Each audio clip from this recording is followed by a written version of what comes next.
Hi, Jake Smith. Another Boardwalk Potatoes podcast coming your way. One of the most prolific figures of the 20th century was the man from Glad. Why? Because he showed us how plastics could revolutionize our kitchens and our homes. And we have been using plastics in our kitchens ever since, primarily to prevent spoilage of our food. So we consume what we buy, we throw out less, we waste less. Seemed like a good idea, right? Well, I've got something to tell you this morning and show you to demonstrate that perhaps some people who work in our deli counters across the country never heard or saw the man from Glad. Here's an example of how we use something called Ziploc technology. That's what I call it. We use Ziploc bags. There they are. We open a package of bacon, and you know how difficult bacon is to open. They say pull here on the tab, it never opens. So you have to cut it open, and then you have to use a Ziploc bag to preserve it so it doesn't go bad. So air doesn't get at the product, so bacteria doesn't get at the product, and that you can finish what you opened. Otherwise, the bacon, let's face it, would go bad. But this Ziploc technology works beautifully. You put it inside the Ziploc bag. This is a zipper type, so you just burp it. No, not that kind of burp. And you just close it to keep it sealed. That's what we do. There are a couple of different types. I just showed you the zipper type of Ziploc bag right here. We just move it around to the right location. You just slide it open. And of course, remember to burp it. But this is my favorite. This is a hefty bag right here, hefty Ziploc bag, and has a zipper. You just burp it and then zipper it across, and it's sealed. Fantastic invention. The man from Glad was a genius. But let me tell you, my friends, what this has done, what this technology was designed to do, was make our lives better, waste less food, save money. That's what technology is all about.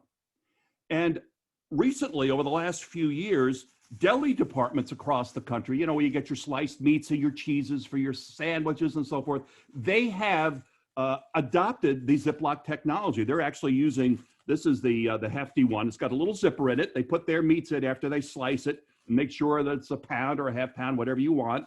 And they seal it up, which means you take it home and you can reseal it over and over again, which means your meats don't spoil.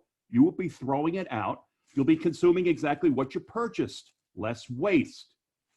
Well, there's a problem, my friends. There aren't many things that make me angry. Well, actually, ask my wife. There are many things that make me angry, but the things that make me the angriest are stupid things that people know they shouldn't do, but they do anyway. So this morning, we're going to focus on our deli counters and delicatessens across the country that use Ziploc bags to help preserve the product that they are slicing for you and selling you across the counter. Let me give you an example.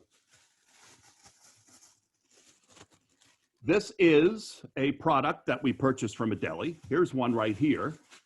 And what do? They put the label across the Ziploc. So you got to tear the thing open, and then you got to try to get the Ziploc open. Let me just put this right here. You see? You can't get the Ziploc open because the glue and the label are preventing the bag from opening. Here's what happened to us last week. Another genius put the label across the Ziploc opening. Well, the little zipper broke right off. So now our cheese is exposed. So that forces us to use more plastic and seal it inside our own Ziploc bag. Use twice the amount of plastic required. And of course, we know that drives the left crazy. They don't like plastics, and when we use double the plastics, they like it even less. So why then, my friends, do people in deli counters put the label across the Ziploc bag? I heard someone say, well, we put that so you can't steal the meat out of there and eat some of it before you get to the register as you're walking up and down the shopping aisles. The problem with that explanation, my friends, is that you're paying based on what that label says. All right? That label says you're buying a half a pound or a pound, and that's the amount that you're going to pay. And the cashier then scans that little scanner thing right there. So no matter how much you eat or consume going up and down the cookie aisle of your supermarket, by the time you get to the register, guess what? You're paying the same amount of money. So if you consume a half a pound of ham, you're going to pay for a half a pound. So the question remains, why do they put those labels across the opening and destroy our Ziplocs?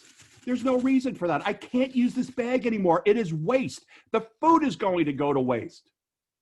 My friends, it's time that we make America's deli counters great again. Please don't put the label across the Ziploc opening. Put it where it belongs. Right here, just like you see right here. Right. Put the label right there so that we do not destroy the Ziploc opening. That Ziploc bag was provided to customers for a reason, for convenience, to prevent spoilage, and to utilize the best that plastic technology can offer in our lives. If you put the label across the Ziploc opening, it defeats all that purpose. Making deli counters great again. I'm Jake Smith, Boardwalk Potatoes. Keep an eye out for our next Boardwalk Potatoes podcast.